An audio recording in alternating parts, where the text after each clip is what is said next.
5장 19절로 20절 말씀입니다.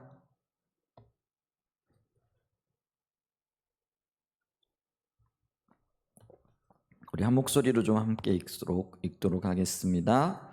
그러므로 예수께서 그들에게 이르시되 내가 진실로 진실로 너에게 이르노니 아들이 아버지께서 하시는 일을 보지 않고는 아무것도 스스로 할 수 없나니 아버지께서 행하시는 그것을 아들도 그와 같이 행하느니라.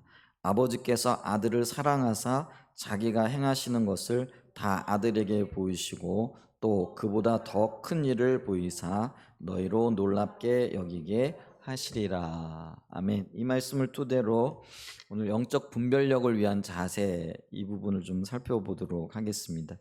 우리가 지금 영적 분별력을 이렇게 다루고 있는데요. 이제 하나님께서 우리에게 베푸신 은혜 중에 가장 큰 은혜가 뭘까 이렇게 생각해 보면은 아마 하나님의 다림줄을 볼 수 있는 그런 눈을 열어주시는 것이 아닐까 이렇게 싶습니다. 이걸 우리가 다른 말로 얘기하면 영적인 분별력이라 이렇게 얘기를 하는데, 성경은 하나님께서 우리에게 보는 눈, 듣는 귀, 깨닫는 마음을 주셔야만이 영적인 분별력을 가질 수 있다라고 말씀을 하시는데요.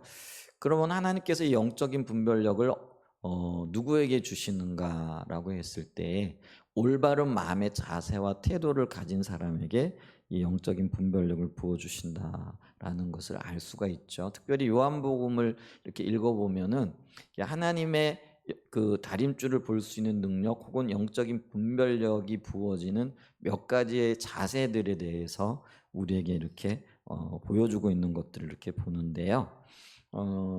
많은 것들이 있겠지만은 대표적인 것들을 보면은 7가지 정도가 이렇게 있습니다. 첫 번째는 뭐냐면은 우리가 하나님의 얼굴을 구하는 삶의 자세를 가질 때이고요. 그다음에 두 번째는 하나님의 뜻을 행하고자 하는 그런 태도, 자세가 필요합니다.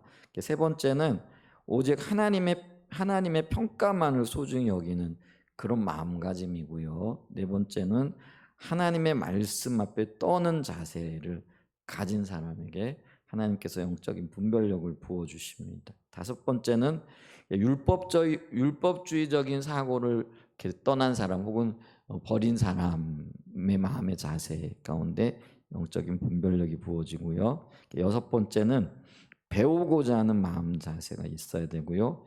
일곱 번째는요, 하나님의 백성을 사랑하는 마음의 자세가 있어야 됩니다. 이런 자세들이 있을 때 영적인 분별력이 부어지는데, 오늘 하나하나씩 살펴볼 텐데 분량이 좀 많죠. 그래서 오늘은 1, 2, 3번까지만 좀 보도록 이렇게 하겠습니다. 첫 번째요, 이게 하나님의 얼굴을 구하는 삶의 자세입니다. 우리가 영적인 분별력, 하나님의 기준을 볼 수 있는 다림줄을 볼 수 있는 영적인 능력, 이게 굉장히 중요하고 이게 하나님의 은혜로 주시는 것이라 이렇게 얘기를 했는데, 올바른 마음의 태도와 자세를 가진 사람에게 하나님께서 이 은혜를 베푸신다 이렇게 얘기를 했죠. 근데 반면에 잘못된 의도, 또 하나님을 찾되 자기의 그 욕구 혹은 자기의 원하는 것을 채우기 위하여 잘못된 의도를 가지고 그 하나님을 찾게 되어질 때는 이게 영적인 분별력이 부어지는 것이 아니라 오히려 영적인 눈이 어두워지게 되어진다는 사실을 기억해야 된다라는 것이죠. 요한복음 6장에 보면은 이런 일들이 이렇게 선명하게 보여지는데요. 요한복음 6장, 5장 6장에 보면은 예수님을 따랐던 많은 사람들이 예수님이 행하신 일들을 직접적으로 그들의 눈앞에서 보게 되어지는 사건이 있죠. 예를 들면은 이렇게 그 38년 된 병자가 일어나는 거라든지, 또 6장에 가면은요, 오병이어 이렇게 물고기 2마리와 떡 5개를 가지고 그 5,000명이나 되는 사람들이 먹고 남는 이제 그런 기적들을 이렇게 경험하게 되어졌죠.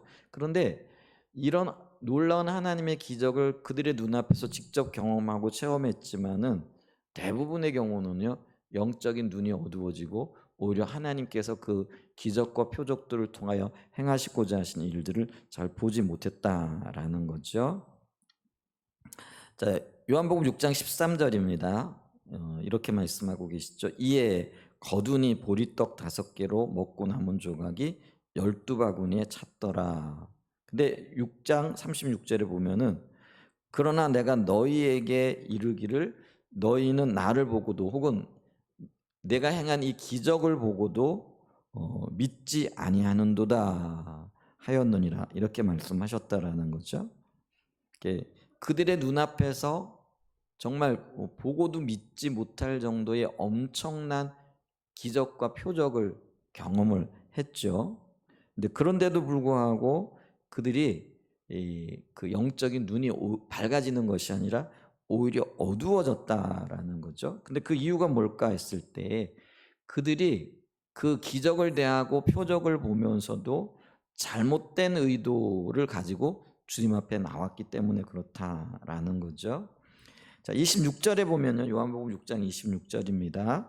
예수께서 대답하여 이르시되 내가 진실로 진실로, 진실로 진실로라는 거는 아멘 아멘이라는 그런 의미죠. 우리가 아멘 하고 우리가 기도 중에 응답하거나 아니면은 또 하나님께서 말씀하실 때에 아멘으로 응답하는 거는 네 그렇습니다. 그대로 이루어질 줄 믿습니다라는 이제 그런 의미예요. 근데 여기 진실로 이루어질 줄 믿습니다라는 그런 의미도 있죠. 근데 주님이 진실로 진실로 너희에게 이르노니 너희가 나를 찾은 것은 표적을 본 까닭이 아니오 떡을 먹고 배부른 까닭이로다. 이게 표적이라는 거는요, 교통 표지판과 같아서 그거를 보고 어디로 가야 할까를 발견하게 되어지고 찾게 되어지는 역할을 합니다.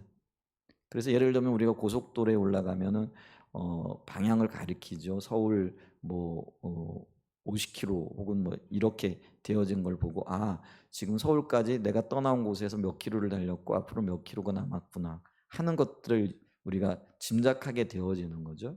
그래서 교통 표지판이라든지 표지판은 그런 역할을 하게 되는 거죠. 자, 이 이야기를 봤을 때 예수님께서 오병이어의 기적을 일으키셨던 것은 단순하게 굶주린 사람들의 배를 채워주는 이제 그런 어떤 역할 또 그런 어떤 일을 행한 것만이 아니고 이 오병이어의 기적을 통해서 하나님께서 그 백성들에게 그걸 보고 있는 사람들에게 말씀하시고자 하시는 또 다른 의도가 있다라는 것을 알 수가 있죠. 그런데 이제 이런 숨겨진 의도들에 대해서는 이들이 전혀 관심이 없는 거죠. 그리고 내 알 바가 아닌 거죠.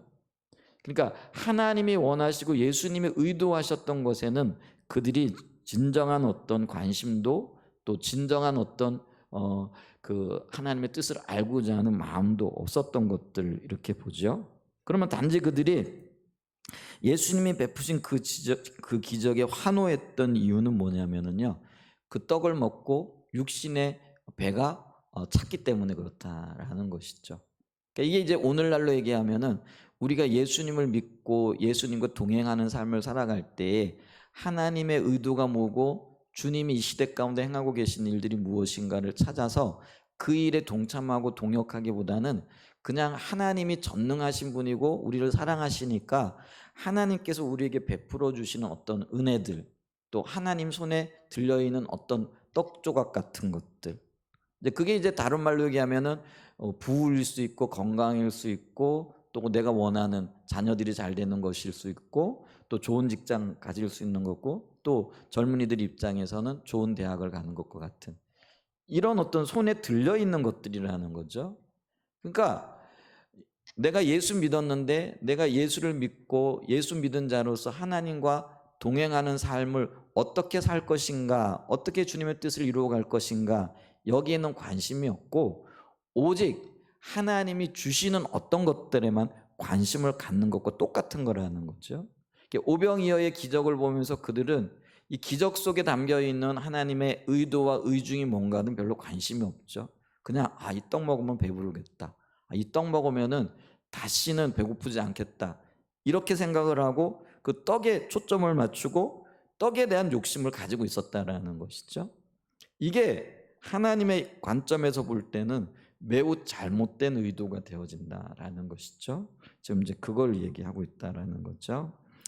이처럼 내가 원하는 것을 이루기 위해, 다시 말하면은 내 목적을 위해 하나님을 수단 삼게 되어지면은요, 우리에게 즉각적으로 나타나는 게 뭐냐면은 분별력이 가려집니다.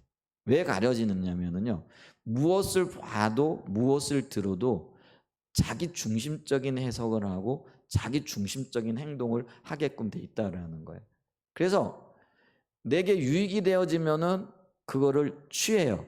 근데 내게 어떤 도움이 되어지지 않을 것 같으면은 언제든지 그걸 버린다라는 거죠.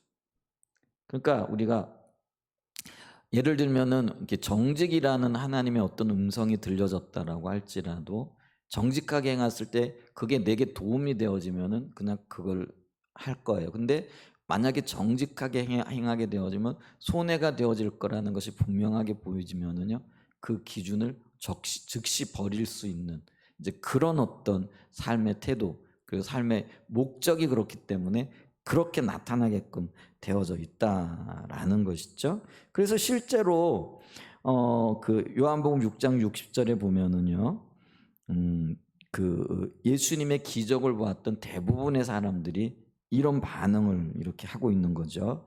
제자 중 여럿이 듣고 말하되 이 말씀은 어렵도다 누가 들을 수 있느냐 한데, 예수께서 스스로 제자들이 이 말씀에 대하여 수군거리는 줄 아시고 이르시되 이 말이 너에게 걸림이 되느냐, 이렇게 얘기를 하시는 거죠. 자, 기적을 보았고 그 기적을 본 사람들 앞에 주님께서 여러 가지 말씀들을 하시는데, 그 말씀이 뭐냐면은 나는 이 땅에 십자가를 지기 위해 왔다라는 거죠. 그래서 너희들이 그 십자가를 먹고 마실 때, 근데 십자가를 먹고 마신다라는 거는 믿는다라는 의미가 있거든요. 받아들인다라는 의미가 있는 거죠. 그런데 이들은 그거를 받아들이지 못하죠. 근데 성경이 보면은 예수님께서 그 제자들에게 또 믿는 자들에게 뭐라고 얘기하냐면은 살과 피에 대해서 말씀을 하고 계시죠. 근데 이게 십자가를 상징하는 거예요. 그런데 이들은 그거를 못 받아들이는 거죠. 왜냐하면 자기들이 원하는 게 아니기 때문에 그렇죠. 예수님이 십자가를 지신다? 그러면 자기들이 배부르고 원하는 어떤 것들을 채우는 것에 차질이 생길 수밖에 없는 거죠. 그러니까 그들은 그 말씀을 받아들이지 않고 뭐라고 얘기를 하냐면 이거 이 말씀 되게 어렵다. 누가 그렇게 살 수 있어? 누가 그렇게 할 수 있어? 이런 반응을 보이게 된다라는 거죠. 그러니까 오늘날에도 하나님의 기준이 선포되어지고 하나님의 말씀이 제대로 선포되어지잖아요. 근데 그 말씀이 정직한 심령과 또 하나님의 뜻을 발견하고자 하는 마음을 가지고 서면은요, 그게 자기 십자가를 지고 주님 따르는 것과 관련이 되어지거든요. 그런데 자기 십자가를 지고 주님을 따르라, 그리고 그것이 하나님의 의중과 의도라라는 것이 분명한데도요, 내 욕심이 있게 되어지고 자기 생각이 있게 되어지면 어떻게 그렇게 살아? 누가 그렇게 살지? 나는 그렇게 못 살아. 이런 반응이 나올 수밖에 없다라는 것이죠. 그게 잘못된 목적을 가지고 주님을 따랐고 내가 원하는 어떤 것들을 이루기 위하여 하나님 앞에 나왔기 때문에 그런 일들이 생긴다라는 거죠. 그러니까 그게 걸림이 되어지는 거예요. 여러분, 이게 참 희한하지 않을까요? 내가 예수 믿는다라고 얘기를 해요. 그럼 예수 믿는 사람은 어떤 사람이에요? 주님이 나의 삶의 주가 되시는 거죠. 그게 이제 퀴리오스라고 헬라어로는 이야기를 하잖아요. 헬라어라는 건 뭐냐면, 헬라어로 키리오스는 뭐라고요? 주인, 주, 임금주자를 이렇게 쓰잖아요. 그럼 주님 앞에 나는 종이라는 그런 의미가 되거든요. 그러면 예수님이 나의 주인이시기 때문에 나는 종으로서 주님이 원하시는 모든 것들을 이루며 뜻대로 살겠다라는 그 고백이 주라는 말 속에 담겨져 있는 거죠. 그러면 예수님이 말씀하셨으면 그것이 내 마음에 합당하든 안 합당하건, 그리고 저 말씀대로 따라 살아가게 될 때 그것이 내게 유익이 되어지든 유익이 되어지지 않든, 혹은 내가 선호하는 것이든 선호하지 않는 것이든, 당연히 예수님이 또 예수님의 기준이 되어지고 또 주인이 되어지니까 그대로 따라가야 되는 거잖아요. 근데 이제 우리는요, 그 말씀이 내 삶에 어떤 유익이 있느냐 이거에 따라 가지고요, 이렇게 취사 선택을 하는 경우들이 너무나 많더라라는 거죠. 그게 오늘날 우리의 모습이고 문제이고요. 그리고 성경 시대 혹은 예수님 시대에 지금 예수님이 고민하고 계신 문제도 바로 이런 문제라는 거죠. 그러니까 예수님이 오늘 요한복음 6장 66절에 보면은요, 그때부터 그의 제자 중에서, 여러분 기억하셔야 됩니다. 그의 제자 중에서 12명의 제자들은 아니지만은 많은 사람들이 나는 예수 믿겠습니다 하고 따라다녔던 사람들이 있더라는 거예요. 근데 그들 중에 대부분의 사람들이 어떻게 했다라는 거예요?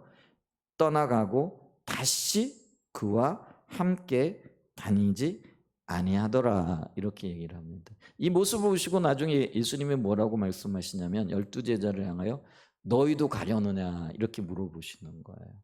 그럴 때 베드로가 아주 유명한 얘기를 하죠. 생명의 말씀이 여기 계시오니 우리가 네게로 가오리까, 이렇게 얘기를 합니다. 여기서요, 참 제자와 거짓 제자가 나타나는 거예요. 참 제자는요, 나 이해가 안 되는데요, 또 많은 사람들이 실질적으로 떠나가고 있는 모습이 보여지거든요. 그런데도 불구하고 아니요, 주님이 나의 주인이시고 주인이 말씀하시기 때문에 그것이 생명인 줄 믿습니다 하고 그 자리를 지키는 자들이에요. 그런데 거짓 제자들은요, 제자처럼 보여요. 열심히 따라다니기도 했어요. 모르겠어요. 아마 여러 날을 따라다녔을 거예요. 얼마나 열심히 있었으면은, 예를 들면은 예수님이 예를 들면 저 그 경상도에서 오늘 설교를 하신다라는 소문을 듣고요, 불온 천리를 멀리하고, 오늘날로 얘기하면은요, 차 타고 또 기차 타고 운전해가고 이렇게 해가지고 거기까지 가는 거예요. 가가지고는요, 뭐 모든 게 불편하죠. 먹을 것도 없고 마실 것도 없는데 앉아가지고 막 그 뭐 3일씩 3박 4일씩 말씀을 막 듣고 그랬던 사람들이거든요. 그런데 그 사람들이 이 말씀은 어려워, 내가 원하는 게 아니야, 이러면서 떠나가고 있는 모습을 우리가 보고 있다라는 것이죠. 그러니까 교회 안에도요, 우리가 정직하게 하나님 앞에 서야 됩니다. 내가 참 제자가 될 것인가? 아니면은 무늬만 혹은 모양만 제자의 모습을 띠고 있을 것인가? 여기에 우리의 결단이 필요해요. 그걸요, 내가 할 수 있고 나만이 할 수 있는 일이라는 거죠. 내가 주님 앞에 어떤 삶을 살아야 할 것인가, 여러분 고민하셔야 됩니다. 그래서 예수 믿는다라는 것은요, 그냥 믿으니까 좋은 일이 생길 것 같아, 이게 아니고요, 생명이 나뉘는 일이기 때문에요, 충분히 고민하고 예수 그리스도가 생명이 되시는구나 하는 것을 발견하고 그곳에 모든 것을 걸 수 있는 그런 사람들, 그런 제자들이 참 제자고, 주님은 그런 사람들을 찾고 계신다라는 거죠. 여호와의 눈이 온 땅을 두루 감찰하시는데, 왜요? 나를 찾는 자. 그러니까 그를 나를 찾는 자가 어떤 사람입니까? 주님만이 생명입니다, 이거를 발견하고 그렇게 주님을 찾아 나오는 사람들을 이야기하고 있다라는 것이죠. 그렇기 때문에 우리는요, 이런 이들의 잘못된 의도를 가지고 주님 앞에 나왔다가 자기 마음에 맞지 않으니까 떠나가는 사람들의 모습을 보면서 이거는 아니구나, 이거를 봐야 된다라는 거죠. 그럼 어떻게 해야 될까요? 오직 하나님의 얼굴을 구하는 그런 마음의 자세, 올바른 마음의 태도를 가져야 된다라는 것이죠. 그러니까 하나님의 얼굴을 구한다라는 건 그럼 어떤 의미냐?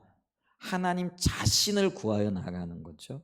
그러니까 하나님만이 목적이 되어지고 하나님만이 우리의 목표가 되어지는 것을 의미한다라는 거죠. 그래서 하나님 자신을 안다라는 것은 그분이 어떤 분이고 그분이 어떤 성품을 가지고 계시고 그분이 우리를 향하신 의도가 뭔가, 이런 것들을 간절히 찾는 마음으로 나아가는 것을 이야기한다라는 것이죠. 그래서 여기에는요, 하나님의 얼굴을 구한다라는 것에는요, 여러 가지가 포함이 되어질 수 있어요. 이제 그 중에 하나가 하나님의 성품을 구하여 나가는 것이고, 또 그 중에 하나가 하나님이 우리에게 혹은 이 시대에 혹은 한사랑 예전 교회를 통하여 어떤 일을 하기를 원하시는가. 이게 하나님의 목적과 그리고 하나님의 비전과 관련이 되어져 있죠. 그걸 원하시는가. 이걸 구하여 나가는 거예요. 그리고 우리가 기도해야 될 때 내가 원하고 내가 가지고 싶은 것을 구하여 나가는 것이 아니라, 주님, 당신이 생명이시기에 생명 되신 하나님께서 이 시대 가운데 행하고 계신 그 일을 보시고 우리 한사랑 예전교회 가운데 어떤 계획을 가지고 계시고 하나님의 마음을 가지고 계시죠? 물어봐야 된다는 거죠. 이런 기도, 이런 원함을 가지고 주님 앞에 나가야 된다라는 것이죠. 또 뿐만 아니라 하나님의 원함이 보여질 그때에 이 하나님의 원함을 어떤 방법으로 이루어 가야 할 것인가.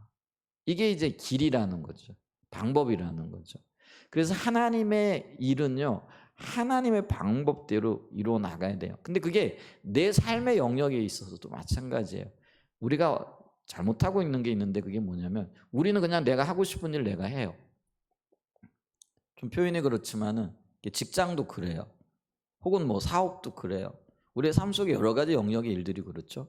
그냥 내가 하고 싶으면 하고 하기 싫으면 안 하고 내 마음에 내키면 하고 내 마음에 안 내키면 안 하고, 이게 아니에요. 근데 하나님을 따른다라는, 하나님의 길을 혹은 하나님의 방법을 따라간다라는 거는요, 나는 다 알지 못하지만은 하나님은 내 인생의 어떤 목표와 길을 가지고 계시기 때문에 이렇게 물어봐야 돼요. 하나님, 이 길이 또 이렇게 하는 것이 하나님 원하시는 건가요? 이렇게 물어보는 거죠. 이렇게 물어보면 이렇게 명확하지 않아요. 왜냐하면 어떤 경우에는 하나님과의 친밀한 교제 안에 있기 때문에 주님의 의중과 의도가 분명하게 보여지는, 어떤 경우는요, 우리가 내 생각 가운데 이렇게 있다 보니까 그게 분명하지 않죠. 그럴 때는 어떻게 되죠? 이렇게 기다리는 게 필요하고요. 또 기다리면서 하나님이 주변에 어떤 일들을 이루어가고 계신가, 어떤 또 길을 내고 계시고, 어떤 환경은 닫으시고 어떤 환경은 열어가시고, 그러면 열린 길이라고 다 하나님의 뜻인가? 이것도 물어보면서 기다리고, 닫힌 길이라고 해서 다 이게 하나님이 원하시는 게 아닌가? 이것도 물어봐야 되는 거죠. 이제 그러기 위해서는 뭐가 필요해요? 조급함 내려놔야 돼요. 근데 대부분의 경우 여기서 문제가 되는 게 뭐냐면요, 우리는 굉장히 조급해요. 그래서 한 가지 보잖아 보이잖아요. 그러면 빨리 결과를 보고 싶어 해요. 근데 하나님의 일은요, 결과가 빨리 나타나지 않아요. 그 하나님이 그러면은 느림보이기 때문에 그렇게 행하실까요? 아니고요. 가장 안전하고 가장 좋은 것들을 우리 가운데 주시기 위해서 그 일들을 행하고 계신 거예요. 근데 이제 그걸 모르게 되어지면은요, 굉장히 조급해하게 되고, 그리고 조급하다 보면 어떤 일이 일어나느냐면요, 실수가 나타나요. 실수하게 되어지면은요, 나중에 후회하게 되어져요. 아, 이게 하나님 뜻이 아니었던 것 같아. 결과가 안 좋거든요. 열매가 없거든요. 그런 일들이 나타나는 거예요. 그렇기 때문에 여러분, 느긋하게 하나님 앞에 서십시오. 늦지 않습니다. 이게 만약에 빨리 진행되어져야 할 일이라고 하면은요, 하나님은 빨리 역사하세요. 근데 대부분의 경우는요, 우리의 조급함 때문에 하나님의 일을 그르칠 때가 굉장히 많다라는 것을 기억하셔야 됩니다. 우리 집사님 중에 한 분이 그 얘기를 하셨어요. 우리가 교회를 이렇게 우리 그 전에 예전 교회 이렇게 있을 때에 우리 예배 인원이 한 50명 되어지면 하나님께서 우리 공간을 더 넓히는 거라고 이렇게 하시는 사인으로 받아들이자. 그러면서 이제 여러 날들을 이렇게 기도해 왔잖아요. 근데 어느 날 교회 예배를 드리는데 예배 인원이 50명이 넘었었어요. 이제 그러니까 이제 하나님이 이제 우리 교회를, 예전 교회를 조금 더 넓은 공간으로 허락해 주실 줄 믿는다. 그러면서 여러 이제 공간을 찾기도 하고, 또 하나님 어떻게 일하시는가 이렇게 찾았잖아요. 그런데요, 별게 안 보여지는 거죠. 어떻게 일하시는지도 잘 모르겠고, 또 이게 맞는가 이렇게 봤더니 아닌 것 같고, 또 열리는가 했더니 닫혀지기도 하고. 근데 결과적으로 어떻게 되어졌어요? 우리가 넓은 공간으로 여기 한사랑 교회하고 합쳐가지고 한사랑 예전 교회가 되어진 거죠. 근데 이제 그러면서 이 일을 보고 그분이 하신 얘기가 있어요. 아무 일도 안 일어나고 있는 것 같았는데 마치 오리가 이제 물 위에 떠 있으면은요 진짜 유유자적한 것처럼 보여지죠. 평화롭고 한가한 것처럼 보여지잖아요. 그런데 오리는 진작 물속에서 뭐 하고 있는 거죠? 열심히 물길질을 하고 있는 거예요. 눈에 안 보이지만. 그게 이제 주님 찾으면서 기다리는 거예요. 근데 하나님은 그렇게 일하고 계시다라는 거예요. 우리 눈에는 아무것도 안 보이는 것 같지만은 하나님 일하고 계세요. 여러분 우리가 여기까지 오는데 그러면서 그분이 딱 3년 걸렸네요. 저도 몰랐어요. 뭐 어느 정도 시간이 흘렀네. 이랬는데 그분이 이제 그 집사님이 그 얘기를 하신 거예요. 집사님이 딱 3년이 걸렸네요. 하나님은 부지런히 일하고 계셨네요. 그리고 하나님께서 열매 맺게 하셨네요. 이걸 보게 하신 거죠. 여러분 있잖아요. 우리가 조급해 가지고 여기저기 뒤쑤시고 다녔지만은 하나님은요. 우리 눈에 아무것도 안 하시는 것처럼 보여졌지만은 열심히 일하고 계신 거예요. 근데 그걸 볼 수 있어야 되는 거예요. 그걸 보는 사람이 어떻게 해요? 인내를 가지고 잠잠히 주님을 기다리는 자가 되어질 수 있다라는 거죠. 그러니까 이렇게 우리가 하나님 그분 자신을, 하나님의 목적을, 하나님의 길, 하나님이 일하시는 때를 기다리고 방법을 추구해 나가는 거예요. 그게 얼굴을 구하는 거라는 거죠. 그렇기 때문에 주님을 찾는 자들, 예배하는 자들, 하나님과 동행하기를 원하는 모든 사람들은요, 주님의 얼굴을 구하는, 내가 그것만이 유일한 길이라는 것을 인식하고 주님 앞에 서는 것이 굉장히 중요하다라는 거예요. 그래서 시편 24편 6절 말씀에 보는 이는 여호와를 찾는 족속이요 야곱의 하나님의 얼굴을 구하는 자로다 이렇게 얘기를 해요. 누가요? 주님과 동행하기를 원하는 사람, 주님을 예배하며 그것이 그의 삶의 모든 것 되어지길 원하는 사람들의 첫 번째 목표는 뭐라고요? 열심히 뛰어나가 일하는 게 아니에요. 그리고 내가 원하는 어떤 것들을 갈망하고 막 그걸 얻기 위해 가지고 조급하게 막 일하는 게 아니에요. 뭐 하는 거라고요? 하나님의 얼굴을 구하는 자라는 거예요. 하나님의 얼굴을 구해야 된다라는 거죠. 이런 사람들에게요 하나님께서 기준을 보이세요. 그리고 영적인 분별력을 더 선명하게 인식하게 하신다라는 거죠. 그래서 첫 번째 자세를 살펴봤어요. 뭐죠? 오직 하나님의 얼굴을 구하는 삶의 자리. 이게 우리의 삶의 패턴이 되어져야 돼요. 그게 자연스럽게 우리 안에 녹아 있어야 된다는 거죠. 그래서 주님 찾아야 돼. 근데 주님을 찾는다라는 거는 하나님 그분의 성품, 우리에게 최선의 것을 주기를 원하신다라는 것, 그분이 나를 사랑하신다라는 것, 하나님 그분 자신을 아는 것과 그분의 목적과 그 목적을 이루어 가시는 방법을 기다리는 거예요. 찾는 거예요. 그게 얼굴 구하는 겁니다. 두 번째 뭐냐면 하나님의 뜻을 행하고자 하는 자세가 있어야 된다라는 거죠. 요한복음 7장에 보면은요, 예수님을 따르는 제자들 혹은 따르는 사람들 가운데 많은 혼동이 이렇게 있었던 것들을 이렇게 봅니다. 근데 그 혼동의 이유가 뭐냐면은요, 두 가지예요. 하나는 뭐냐면, 바리새인들이나 종교 지도자들의 설교를 들어보면은 그게 옳은 것 같아. 근데 예수님의 앞에 나와가지고 예수님의 말씀을 들어보니까 이 예수님 말씀이 또 옳은 것 같아. 근데 이제 우리가 여기 굉장히 조심해야 될 게 있는데 이게 뭐냐면 우리는 사실 귀가 굉장히 얇아요.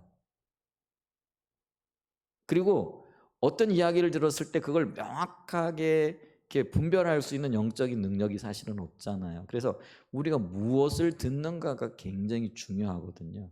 근데 여러분들이 세상의 이야기 열심히 들어보십시오. 그러면 그 세상 쪽으로 우리의 눈이 확 달려가게끔 되어져 있습니다. 제가요, 여러분을 무시하는 게 아니고요. 저도 포함되어지는 이야기인데 우리 성도들의 귀가 굉장히 얇다라는 걸 많이 느끼겠더라고요. 굉장히 얇아요. 그래가지고 누가 한마디 하잖아요. 누가 어떤 이야기를 하잖아요. 그럼 벌써 거기에 가 있어. 근데 제가 볼 때는 그게 아닌데 그렇게 해서는 안 될 것 같은데 그런데요. 누가 옆에 와가지고 몇 마디 이렇게 하잖아요. 그러면 벌써 그 자리에 가가지고요. 동조되고 그 자리에 가 있는 걸 이렇게 보겠더라고요. 근데 여러분 보세요. 옳지 않은 이야기들도요, 자꾸 듣다 보면은요, 확 그리로 딸려가게끔 되어져 있는 거죠. 이 바리새인들 종교 지도자들의 교훈은요, 예수님도 이렇게 평가를 하셨지만 어떤 평가를 해요? 교훈은 옳은데 저들의 삶은 옳지 않기 때문에 결과적으로는 그들의 가르침은 옳지 않은 거예요. 그런데 백성들이 그들에게 가서 그 말을 듣고 그 교훈을 받으니까요, 그들이 옳게 느껴지고 확 딸려가는 거죠. 근데 또 예수님의 말씀을 들어보니까 이 예수님의 말씀에 바리새인들과 서기관들과 같지 아니하고 말씀에 권위와 권세가 있는 것이 느껴지는 거예요. 여러분 말씀을 들을 때에 야, 하나님이 뒷받침하고 계시다. 주님 지금 성령님이 임재하고 계시다. 이게 느껴지세요? 어떤 말을 들으면은요, 그게 옳기는 한데 이게 인간적인 말로 들려져. 근데 어떤 말은요, 어눌하기도 하고 그 말씀이 뭐 이렇게 말하는 사람이 이렇게 논리적이고 체계적이지도 않아. 그런데도요, 굉장히 무게감 있게 들려오는 말씀들이 있거든요. 근데 그런 말씀들은요, 성령께서 뒷받침하고 계시고 주님의 임재로 지금 함께하고 계시는 거거든요. 그런데 예수님의 말씀이 어눌했다 지금 그걸 얘기를 하는 게 아니에요. 그런데 성경에 보면 서기관이 전하는 말씀과 바리새인들이 전하는 달리 그 말씀에 뭐예요? 권세가 있었더라. 이렇게 얘기를 하는 거죠. 그 다음에 또 예수님의 말씀만 전한 게 아니라 어떤 일들을 하세요? 말씀을 전하고 난 다음에 그 말씀을 뒷받침하시기 위해 반드시 뭘 하죠? 성령 사역을 하시잖아요. 그 성령 사역이 뭐예요? 눈먼 자는 눈을 고쳐주시고, 심지어 문둥병자 있으면 문둥병자 데려다가 예수님에서 끌어안으시고. 여러분 문둥병자에게 손을 댄다라는 거 오늘날과는 전혀 다른 차원이에요. 오늘날에는 그래도 문둥병을 멈추게 하고 더 이상 퍼지지 않게 하는 그런 약이라도 있잖아요. 그런데 예수님 당시에는 이건 천형이에요. 문둥병은요, 대단한 전염병이 있는, 전파력이 있다라고 생각을 했기 때문에 사람들은요, 문둥병자 곁에 가지도 않았고요. 누가 오잖아요. 그러면은요, 가까이만 와도 돌로 쳐 죽였어요. 그만큼 무서운 병이었어요. 문둥병자가요, 몰래 사람 가까이 오잖아요. 자기가 문둥병자라는 걸 안 알리고 왔잖아요. 그러면 그 자리에서 돌로 쳐 죽여도 그거는 살인죄가 아닌 거예요. 그런데 예수님이 문둥병자의 그 환부에 손을 얹으시고 기도하시고 이게 고쳐주시거든요. 근데 어떤 현상이 일어나요? 문둥병이 깨끗이 낫는 거, 어린아이의 피부처럼 낫는 거. 이런 놀라운 기적이 따르니까요, 바리새인들의 말을 들으니까 바리새인들이 말이 맞는데, 근데 바리새인들이 말이 뭐예요? 예수님이 뭐 했다라는 거예요? 바알세불을 지폈다. 그러니까 이게 사단의 사주를 받아가지고 이런 일을 하고 있다. 그런데 또 예수님을 만나보고 예수님 행하시는 걸 보니까, 아니 사단의 바리새인들이 가르친 대로 사단의 졸개라고 한다면은 어떻게 이런 일들이 일어날 수 있지? 그러니까요, 굉장히 큰 혼동이 지금 일어나고 있는 거예요. 여러분 그 혼돈들을 좀 보실 수 있으시겠어요? 그런 혼동 가운데 이렇게 있게 되어졌다라는 거죠. 그러니까요, 예수님의 형제들조차도요, 이런 종교 지도자들이 하는 이야기와 자기 형인 육신적인 형을 얘기를 합니다. 마리아에게는 예수님 외에 여러 형제들이 있었죠. 요셉과 마리아 사이에 여러 형제들이 있었습니다. 그 여러 형제들은요, 성령으로 잉태해서 태어난 자가 아니에요. 오직 예수님만이 성령으로 잉태해서 태어난 분이잖아요. 근데 이제 요셉과 마리아는 정상적인 부부였기 때문에 그들 사이에 다른 자녀들이 있었던 걸 보죠. 근데 그들이 어쨌거나 동생들인데 이 동생들조차도요, 이게 헷갈리는 거예요.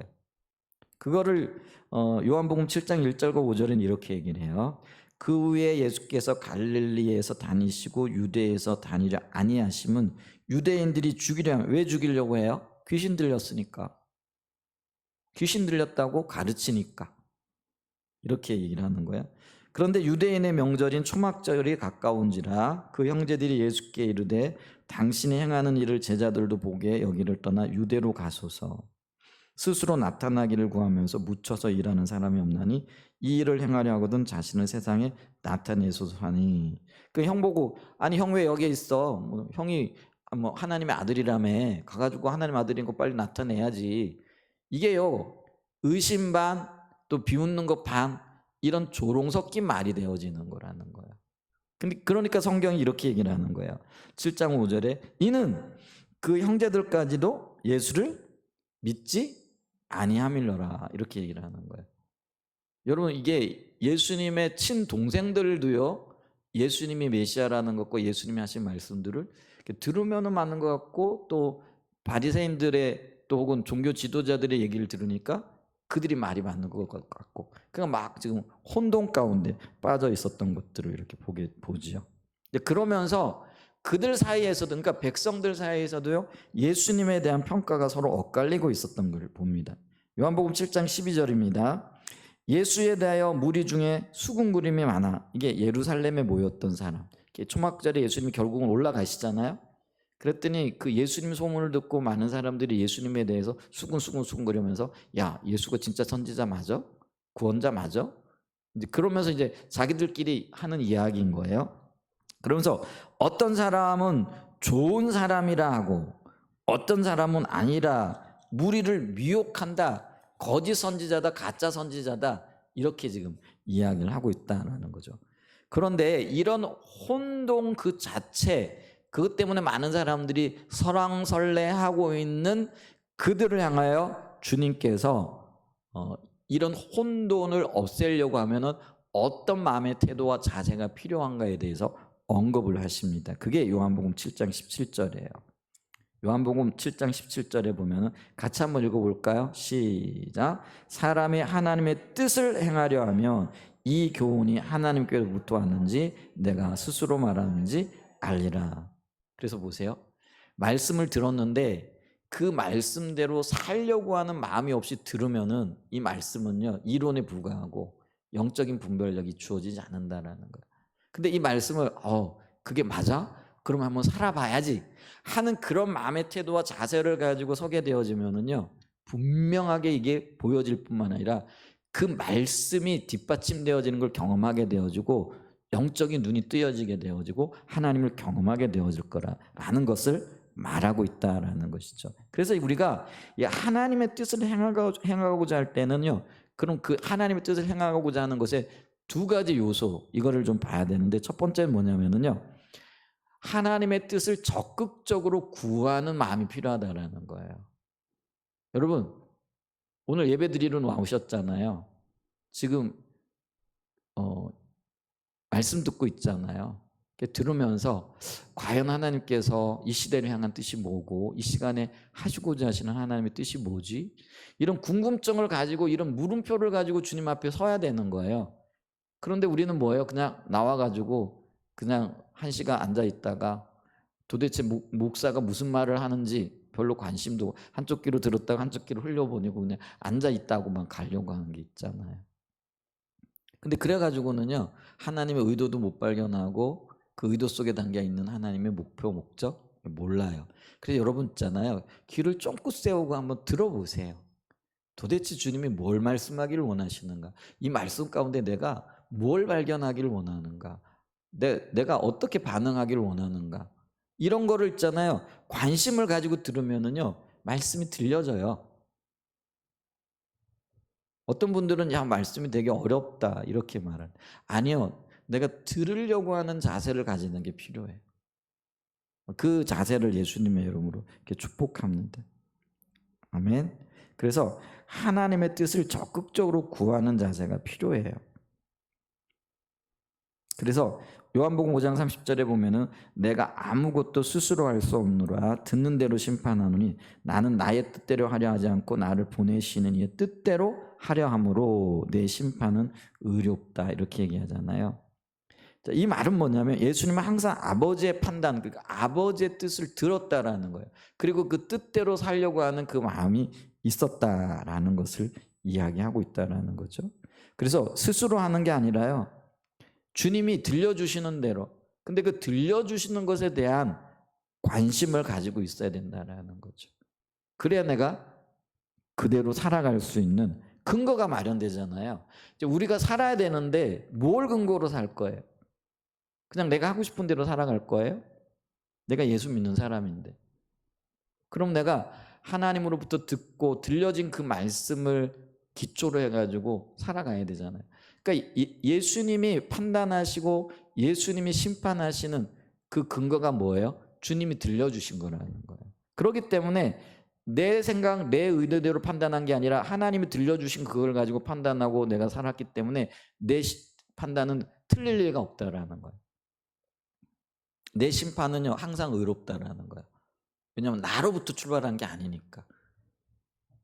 근데 그 이야기가 뭐냐면 예수님은 하나님께로부터 듣기를 원했고 들려진 말씀대로 살았다라는 거죠. 그게 이 말씀 속에 포함이 되어져 있다라는 거죠. 그래서 예수님이 항상 아버지의 판단을 들었다라는 언급에서 이걸 알 수가 있다라는 거죠. 자, 그러면서 또 하나 하나님의 뜻을 행하고자 하는 자세, 뜻을 적극적으로 듣고자 하는 마음이 있어야 된다라는 거죠. 그러니까 여러분 듣기를 원하시고 듣기 위하여 만문을 여십시오. 그럴 때 들려집니다.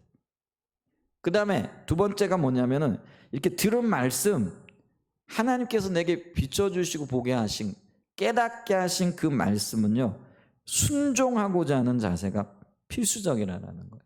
그러니까 말씀을 들었는데 깨닫긴 했는데 순종 안 하게 되어지면 사실은 들음만 못하다라는 거죠.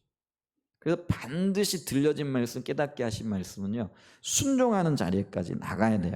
요한복음 14장 21절에 보면은요 나의 계명을 지키는 자라야 나를 사랑하는 자니 나를 사랑하는 자는 내 아버지께 사랑을 받을 것이요 나도 그를 사랑하여 그에게 나를 나타내리라. 자, 하나님의 사랑을 언급하면서 하나님의 사랑을 받는 자가 누구냐라는 거예요. 그 계명을 지키는 자라는 거예요. 그러니까 그 계명을 듣고 깨닫는 자뿐만이 아니라 듣고 깨닫은 그 말씀을 뭐예요? 지키는 자, 순종의 자리로 나가는 자, 그 사람이 이게 두 가지예요. 지키는 자가 하나님의 말씀을 사랑하는 자예요. 여기서 사랑한다라는 거는요 하나님의 계명을 존중한다라는 말이에요. 존중이라는 말이 뭐예요? 그걸 엄격히 받아들이고 귀하게 여긴다라는 거예요. 그래서 우리가 사무엘상 2장 30절에 보면은 엘리의 두 아들들에게 주신 말씀이 있잖아요. 너희가 나의 말을 멸시하였다라.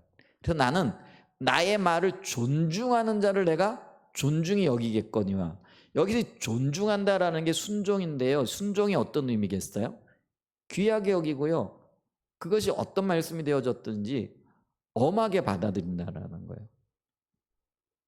어떤 아이들이 부모의 말씀을 존중하고 부모를 사랑하는 아이일까요? 엄마가 말한 거를요 마음에 무겁게 받아들이는 거예요. 이게 무게감 있게 받아들이는 거라는 거예요. 근데 뭐예요? 그걸 그냥 가볍게 여기는, 가볍게 무시해버리는, 엄마가 얘기해도 아빠가 얘기해도. 근데 그거를 무게감 있게 받아들이고 엄마가 말하고 아빠가 말하면 어떻게 하든지 그걸 지키려고 애를 쓰는 거죠. 그게 존중이죠. 근데 그렇게 존중하는 걸 하나님 뭐라, 그게 나를 사랑하는 거라고 하나님은 인정하신다라는 거예요. 그래서 나의 계명을 지키는 자라야 나를 사랑하는 자니, 이 말씀이 성립이 되어지는 거라는 거죠. 여러분 모름지기 그리스도인들은요 내가 능력이 없어요. 할 수 있는 힘이 없어요. 그럼에도 불구하고 주님이 말씀이면은 살아가려고 애를 써야 돼요. 그러면 하나님이 나를 보시고 네가 살려고 하는 그런 마음이 있구나. 그럼 내가 도와줘야지. 이거예요. 그러니까 주님이 도와주시는 게 뭐냐면 하나님의 자원으로 하나님이 우리에게 힘과 능력을 주시는 거예요. 그런데 애초부터 내가 살려고 하는 마음이 없어. 그냥 내 욕심껏 내가 원하는 것 적당히 그냥 타협하는 자리, 선을 긋고 있는 거죠. 그렇게 되어지면은요 하나님이 굳이 나를 도와주실 이유가 없죠. 왠지 아세요? 만약에 그때 도와줬잖아요. 그러면은 뭐라고 얘기를 하느냐면 내 힘과 내 능력을 했지, 이렇게 나오는 거예요. 그러니까 하나님과는 전혀 상관없는 일들이 되어지는 거죠. 그렇기 때문에 우리가요 주님을 존중히 여기는 그 마음을 가지고 하나님 뜻을 이루기 위하여 애쓰고 애쓴다고 해서 그게 내 힘으로 이루어지는 거 아니에요. 그런데 그렇게 서면은 주님이 도우시는 거예요. 우리가 넘어졌잖아요. 몰랐어요. 그럴 때 회개하고 주님 바른 길 갈 수 있도록 도와주세요. 이렇게 하면은요, 하나님께서 우리에게 바른 길 주시고 그 길 갈 수 있도록 힘 주시고 능력 주실 줄 믿습니다. 아멘. 자, 그렇게 되어질 때 우리는 순종을 통하여 하나님을 사랑한다라는 것을 고백하게 되어지고, 또 말씀대로 살아간다라는 그런 의미는 이 순종이 나타나요. 하나님의 뜻을 행한다라고 하는 것은요, 이 순종의 삶이 뒷받침되어져야 된다라는 거죠. 자, 성경에 보면은요, 예수님이 이렇게 말씀하실 뿐만 아니라 예수님 자신이 철저하게 그렇게 살았던 것들을 우리가 볼 수 있다라는 거죠. 그래서 오늘 우리가 요한복음 5장 20절에 보면은요, 예수님께서는요, 하나님을 사랑했기 때문에 하나님 말씀에 순종했어요. 그랬더니 하나님께서 그에게, 그러니까 예수님에게 영적인 분별력을 보여주세요. 5장 20절에 이렇게 얘기를 하죠. 아버지께서 아들을 사랑하사 자기가 행하시는 것을 다 아들에게 보이시고, 그러니까 자기가 행하시는 것을 아들에게 보이셨다. 아버지 하나님이 아들 예수님에게 자기의 마음속에 있는 것을 다 보였다라는 거예요. 근데 그 보인 이유가 뭐라는 거예요? 예수님이 하나님의 말씀을 사랑했기 때문에 순종했다는 거예요. 그랬더니 하나님이 자기 마음에 있는 것들을 보이실 뿐만 아니라 그보다 더 큰 일을 보이사 너희로 놀랍게 여기게 하시리라. 놀랍게 여기게 하시라는, 영광받게 하시겠다라는 그런 의미가 되어지죠. 근데 그게 왜 그렇게 되어졌느냐? 요한복음 10장 17절과 18절에 보면은요, 내가 내 목숨을 버리는 것은 그것을 내가 다시 얻기 위함인 이로 말미암아 아버지께서 나를 예수님이요, 자기 목숨 내놓고 하나님의 말씀 사랑했다는 거예요. 순종했다는 거예요. 주님이 나를, 하나님 아버지가 나를 사랑하시는데 뭐라요? 내가 목숨을 내놓고, 내가 목숨을 하나님의 말씀 앞에, 하나님의 뜻 앞에 내놨다는 거예요. 그랬더니 하나님의 아들 예수님을 어떻게 했다는 거예요? 사랑하시고 다시 생명을 얻게 하신다라는 거죠. 그래, 이게 이 말씀이에요. 우리가 요한복음에 보면은 한 알의 밀이 땅에 떨어져 죽으면 이렇게 얘기를 하죠. 많은 열매를 맺고 죽지 않으면 그냥 한 알 그대로 있는 거예요. 그러니까 우리가 하나님과의 관계 속에서 주님 때문에 죽고자 하는 열망과 열심, 근데 그게 사는 길이라는 거죠. 이게 역설의 진리고요, 주님은 살고자 하는 자를 보살피지 않으세요. 왠지 아세요? 자기 살 길 자기 찾는데 굳이 주님이 안 도와주셔도 돼요. 그렇게 생각 안 하세요? 좀 표현이 그런데, 내 친구 중에 자기 살 길 열심히 찾는 사람 있다 그러면, 그래 너 열심히 살아봐라, 그냥 내버려 두지 않겠어요? 근데 죽기 살기로 그냥 덤벼들어. 야, 너 안 도와주면 안 돼, 나 좀 도와줘, 이러면은 도와주겠죠. 이게 역설이에요. 주님 스스로 살고자 하는 자는 그냥 네 힘으로 살아가 봐, 그렇게 얘기를 해요. 근데 주님 앞에 죽고 주님 아니면 안 됩니다, 이런 사람들은요, 주님이 반드시 도우세요. 근데 여러분, 하나님이 도우셔서 하나님이 일하시는 것과 내가 열심히 일해가지고 내 힘으로 하려고 하는 것 사이에 열매가 어떨까요? 여러분 어떻게 생각하세요? 내 하늘과 땅 차이라고 말씀하셨어요. 진짜 그래요. 내 힘과 내 능력으로 살아가면은 조금 얻어지는 것 같죠. 근데 그거 결국은 없어질 것들이에요. 근데 주님이 함께 하실 수 있도록 주님 앞에 우리가 죽어야 돼요. 내가 죽어야 주님이 일하실 수 있습니다. 하나님이 내 목숨을, 예수님이 내 목숨을 하나님 앞에 드렸다라는 거예요. 내 목숨 내놨다, 이런 거예요. 아멘. 그래서 근데 보세요. 18절에 이를 내게서 빼앗는 자가 있는 것이 아니라 내가 어떻게 했다는 거예요? 목숨을 버렸는데 스스로 버렸다, 이렇게 얘기해요. 주님이 자원함으로 아버지 앞에 자기 생명 내놨다라는 거. 이 원리가요, 저와 여러분들에게도 그대로 적용되어져야 돼요. 여러분, 죽어야 삽니다. 근데 먼저 죽으세요. 스스로 죽으세요. 저와 여러분들이 주님 앞에 스스로 죽는 은혜가 있기를 축복합니다. 살려고 발버둥 쳐봐야 오래 살 것 같죠? 아니요. 여러분 그걸 좀 보실 수 있는 은혜가 있기를 축복합니다. 그래서 보세요. 내가 스스로 버리노라. 나는 버릴 권세도 있고 다시 얻을 권세도 있으니 이 계명은 내 아버지께서 받은 순종함으로 받은 권세예요. 아멘. 우리가 주님 앞에 순종할 때요 놀라운 생명을 얻게 되어질 겁니다. 주님은 우리에게 생명을 주시되 조금 주시지 아니하고요 풍성히 주실 것을 약속하고 계시다라는 것을 기억해야 됩니다.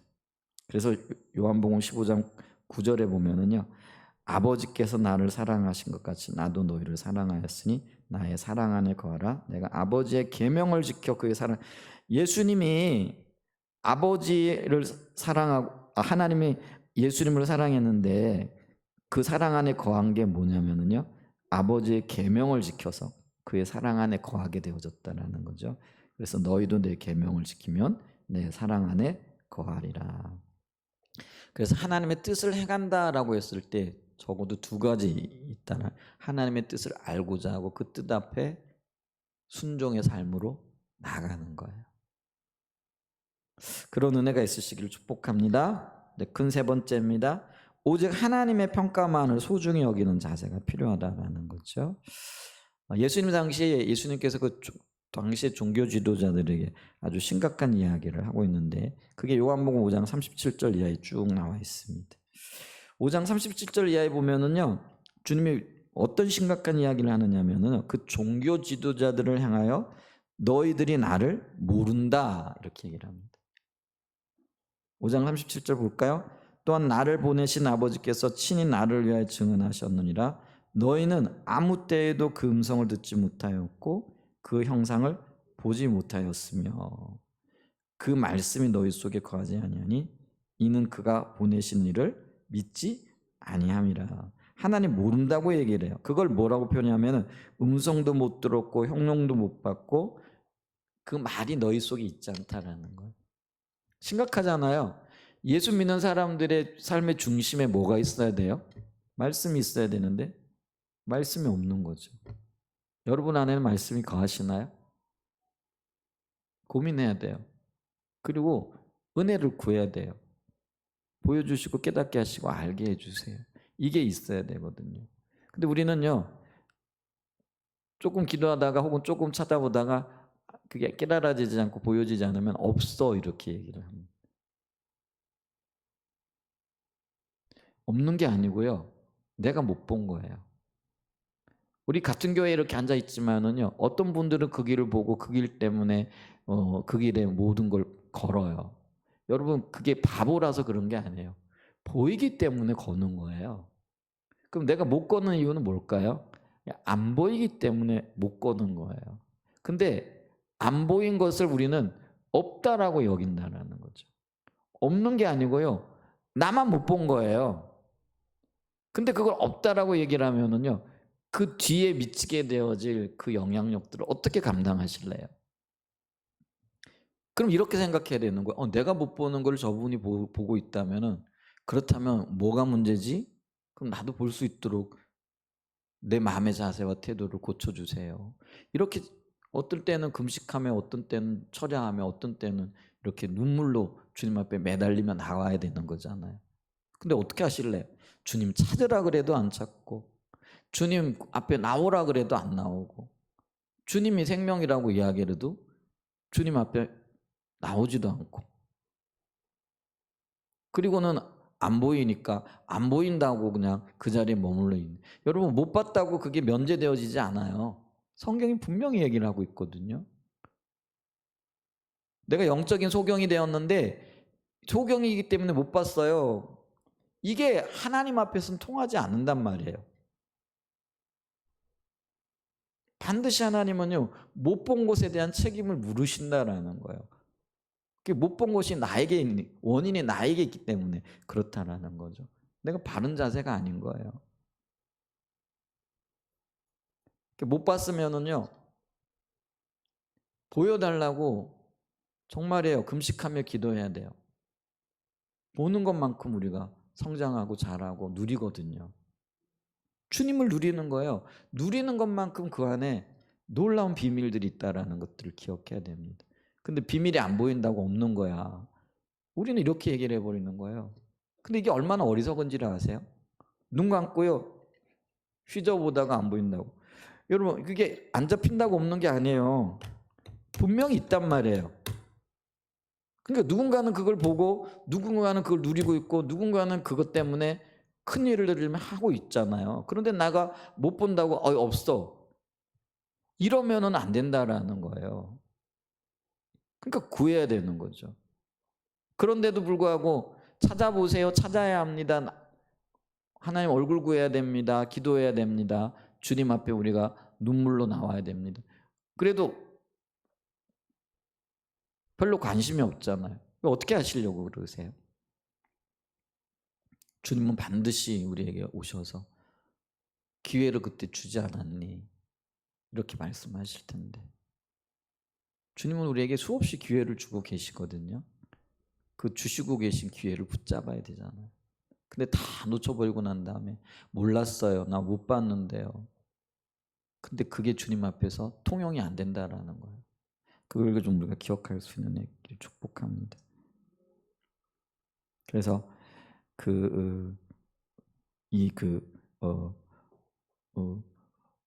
뭐죠? 종교 지도자들 있잖아요. 음성도 못 들었고요, 형용도 못 받고요. 그 말씀 속에 거하지 않았어요. 바른 자세가 없었기 때문에 그런 거죠. 그랬더니 주님이 그들이 이제 유대인들과 바리새인들과 서기관들을 얘기하는 거, 종교 지도자들을 얘기하는 거예요. 요한복음 5장 42절에 보면은 너희가 나를 사랑하지 않는다라고 이렇게 말씀하세요. 다만 하나님을 사랑하는 것이 너희 속에 없음을 알았노라. 그런데 이 말이요, 그들의 입장에서는 황당하게 들리는 거예요. 그들은 종교 지도자들이었어요. 오늘날로 얘기하면 아주 유명한 목사님들, 또 많은 사람들이 존경한다라고 이야기할 만한 그런 신학자들, 뭐 이런 사람들이거든요. 그런데 그들을 보고 하나님을 모르고 하나님을 안 사랑한다 지금 이야기하니까 이들이 그러니까 예수님을 더 미워하는 거예요. 뭐라고? 내가 하나님 사랑 안 한다고? 내가 하나님 사랑 안 하면은 내가 이렇게 많은 종교적인 헌신과 또 종교적인 어떤 행위들을 할 수 있어? 이렇게 얘기를 하는 거죠. 여러분 있잖아요. 하나님 사랑하지 않으면서도 종교적인 헌신을 할 수 있거든요. 내가 원하는 걸 얻기 위해서. 이들이 원했던 건 뭐냐면은 사람들의 인정이었어요. 나중에 이제 그게 나타나는데요. 그래서 그들은요, 금식도요, 사람들이 알아주기 위해 금식했어요. 구제도 사람들에게 자랑하기 위해서 구제했어요. 종교적인 행위도 사람들에게 보여주려고. 그 얘기가 나중에 보면은요, 사람의 칭찬을 받기 위해 가지고 그런 일들을 할 수 있다라는 거죠. 근데 그렇게 하고 난 다음에 내가 하나님 사랑했기 때문에 이렇게 했지. 근데 사람은 속아도요, 하나님은 안 속는다라는 것을 기억해야 됩니다. 그래서 주님이 그들의 요한복음 5장 42절에 다만 하나님을 사랑하는 것이 너희 속에 없음을 알았노라 이렇게 얘기를 하죠. 그러니까 당연히 안 믿는 거예요. 46절과 47절에 보면 모세를 믿었더라면 또 나를 믿었으리니 이는 그가 내게 대하여 기록하였습니다. 아니, 모세의 율법이라면 그들이 자다가도 일어나는 사람들인데, 근데 모세의 율법, 모세를 안 믿는다고 하니까 이게 이해가 되겠느냐라는 거죠. 그러면 있잖아요, 왜 이런 일들이 일어나느냐라는 거죠. 왜 예수님은 그들을 향하여 하나님도 모르고 하나님도 사랑하지 않고 하나님 말씀도 믿지 않는다라고 얘기를 했을까요? 그 이유는요, 그들이 사람의 평가를 소중히 여겼기 때문에 그렇다라는 거죠. 근데 여기서 우리가 기억해야 할 게 그게 뭐냐면, 당연히 그들은요, 그들이 주장하는 것처럼 하나님의 평가를 소중히 여겼을 거예요. 그리고 소중히 여긴다고 생각했을 거예요. 근데 문제는 뭐냐면은 더하여 사람들의 평가도 소중히 여겼다라는 거예요. 여기서 문제가 생기는 거예요. 사도 바울이 복음을 이야기하면서 다른 복음은 없다라고 얘기를 하거든요. 다른 복음은 없어요. 그런데 갈라디아 교인들이나 초대교회 성도들은요, 예수 그리스도의 십자가, 이게 참된 복음인데 거기다가 인간적인 의식들, 할례를 행한다든지 선행을 베푼다든지 이거를 덧붙이는 거예요. 그랬더니 사도 바울이 즉각적으로 뭐라고 얘기를 하냐면 그거는 참된 복음이 아니고 다른 복음이야 이렇게 얘기를 하거든요. 그리고 다른 복음은 멸망의 길로 가는 거라는 거죠. 이게 중요한 게 있어요. 여러분, 이 바리새인들이요, 당연히 자기들은 하나님의 평가를 소중히 여긴다고 생각했을 거예요. 근데 거기에 더해서 사람들의 평가, 사람들의 칭찬도 소중히 여기는 거예요. 그러면 하나님의 평가도 소중히 여기고 사람의 평가를 소중히 여기면은 정말로 그들이 소중히 여겼던 건 뭘까요? 사람의 평가였다라는 거예요. 그러니까 여러분 기억하셔야 됩니다. 우리가 하나님의 평가를 소중히 여긴다라는 거는 오직 하나님의 평가만을 소중히 여기는 걸 의미해요. 그러니까 사람의 평가가 내려져야 된다라는 그런 의미가 되는 거죠. 그래서 하나님의 평가를 소중히 여기려면 사람의 칭찬, 또 사람의 어떤 환대, 사람으로부터 영광을 취하고자 하는 그거를 철저하게 내려놔야 된다라는 거죠. 근데 우리는 그렇지 않잖아요. 나 하나님의 뜻대로 살고 싶어요. 근데 사람으로부터도 외면 받지 않기를 원해요. 그냥 사람의 칭찬을 받기도 원하고 사람이 인정해 주길 원하고 사람과 함께 가고 싶어요. 우리가 사람을 사랑해야 되죠. 근데 여러분, 사람으로 칭찬받는다는 그 사람이 나의 우상인 거예요. 나를 평가해 주는 대상이 되는 거죠. 근데 사람에게 시선이 맞춰지면은요, 하나님께 시선이 거두어지는 거예요. 우리는 두 가지를 볼 수가 없어요. 내가 더 소중히 여기는 것을 볼 수밖에 없는 거죠. 그래서 이 바리새인들은요, 그들은 말로는 하나님의 평가를 소중히 여긴다 했지만은 사람의 평가가 그들의 마음속에 있는 거예요. 그러니까 하나님이 예수님을 통해서 너희가 나를 사랑하지 않고 나를 모르고 나를 믿지 않는다 이렇게 얘기를 하는 거예요.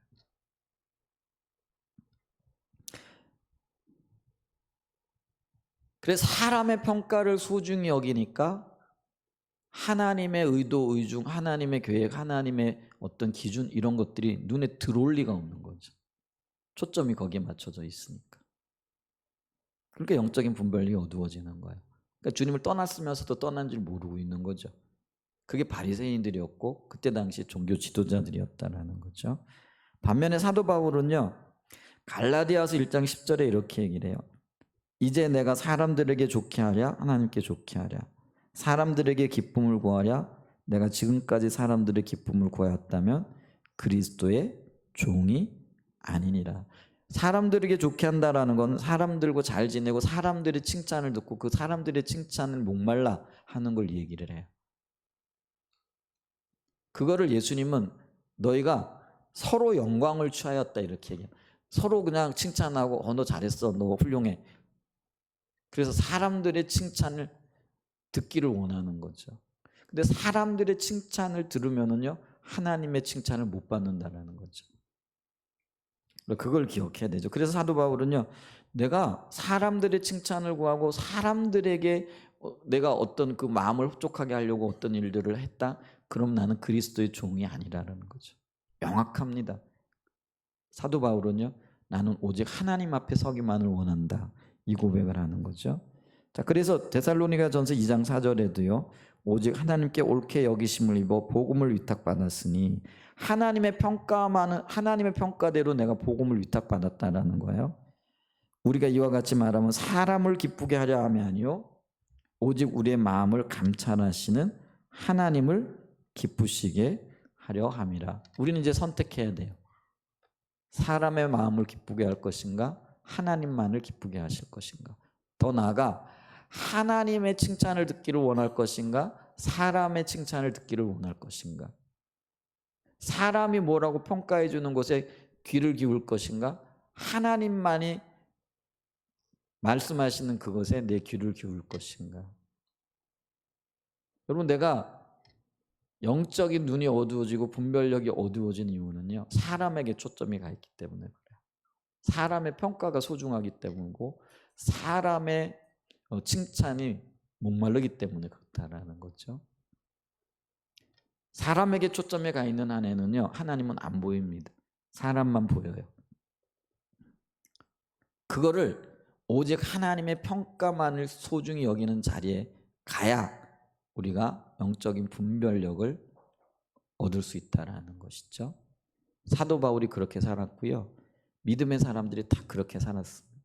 그리고 오늘날 살아야 할 삶의 영역이 또한 저와 여러분이 살아야 할 삶의 방향과 영역이 있던 이 부분입니다.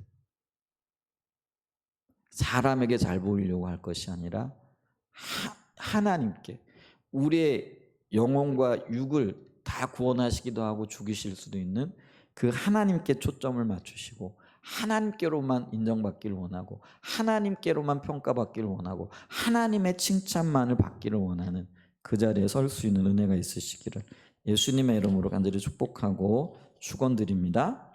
아멘.